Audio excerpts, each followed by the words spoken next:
Assalamualaikum warahmatullahi wabarakatuh. Alhamdulillah, di hari yang cerah ini kita masih diberi kesehatan walafiat oleh Allah Subhanahu wa Ta'ala, karena di masa pandemi seperti ini kesehatan adalah nomor satu. Oke, tanpa panjang lebar saya akan lanjut ke penjelasan. Jadi di sini saya akan menjelaskan tentang sistem AC. Nah, yang pertama saya akan menjelaskan dari fungsi, lalu cara kerja, dan hanya itu saja. Oke, yang pertama saya akan membicarakan tentang tujuannya. Jadi tujuan AC ini sendiri untuk mengatur suhu dan kelembapan udara yang ada di dalam kabin. Kemudian setelah tahu tujuannya, saya akan menjelaskan tentang fungsi-fungsi dari komponen-komponen yang ada di sini. Dimulai dari drive belt. Drive belt sendiri berfungsi untuk meneruskan putaran dari putaran mesin ke puli. Selanjutnya ada solenoid clutch. Solenoid clutch sendiri berfungsi untuk memutus dan menghubungkan putaran puli ke sistem kerja komponen atau ke kompresor. Kemudian ada kompresor ya. Kompresor sendiri berfungsi untuk memompa refrigeran atau freon agar mencapai tekanan sesuai spesifikasi dan disalurkan ke seluruh sistem AC. Selanjutnya, kalau kita lihat kita masuk ke saluran yang berwarna kuning orange ya, yang menuju ke kondensor.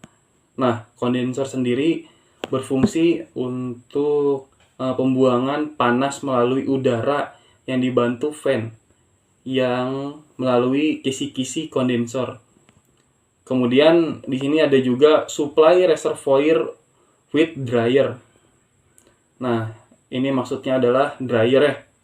Nah, kalau dryer sendiri adalah menyaring kotoran dan partikel lain dalam freon agar tidak teralirkan keluar.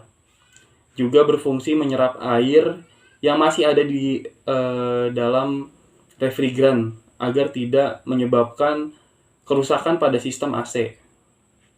Kemudian ada pressure switch atau high pressure sensor ya.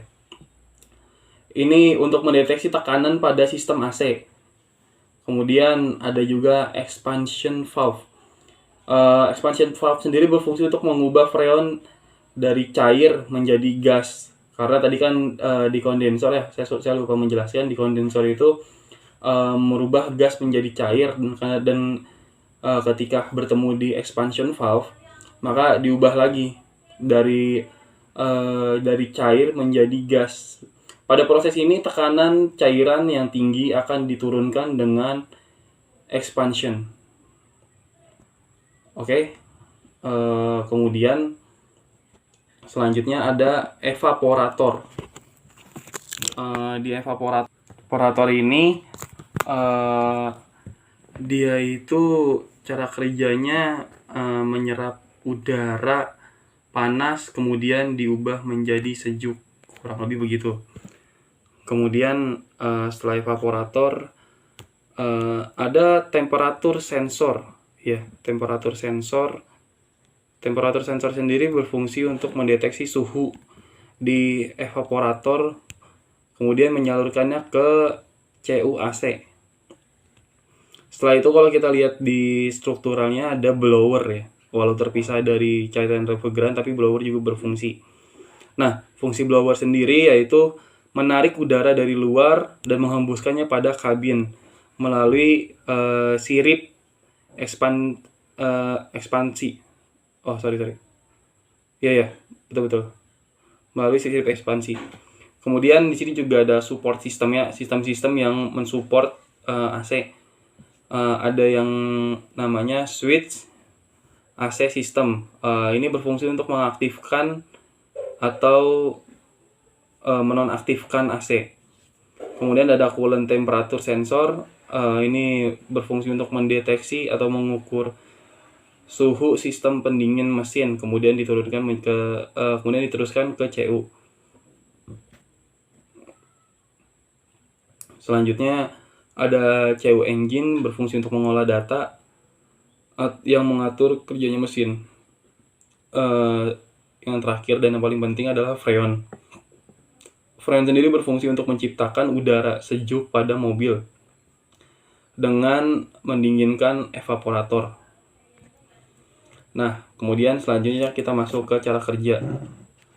Cara kerja yang pertama adalah kalau kita perhatikan dari gambar, semuanya akan berawal dari drive belt ya. Saat drive belt diputar,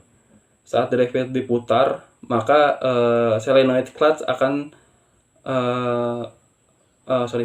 saat drive belt diputar, puli juga akan ikut berputar, dan kemudian saat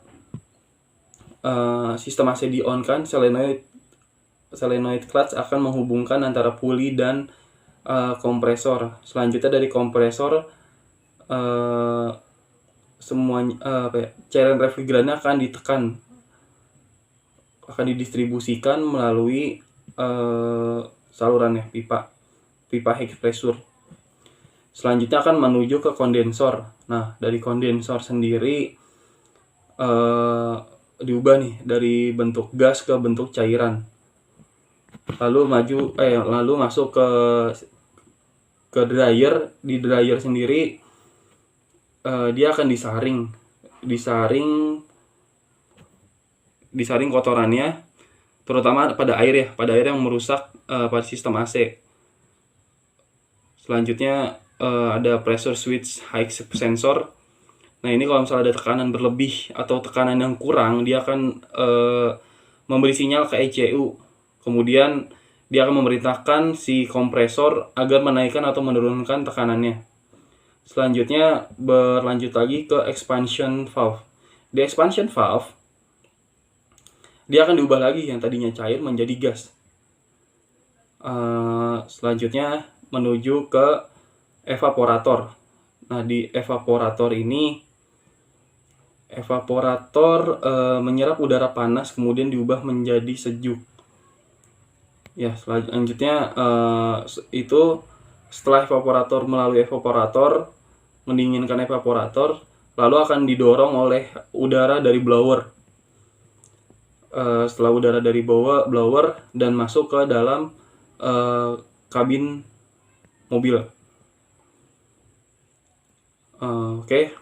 Mungkin seperti itu ya. Mungkin seperti itu yang dapat saya sampaikan. Kurang lebihnya mohon dimaafkan. Assalamualaikum warahmatullahi wabarakatuh.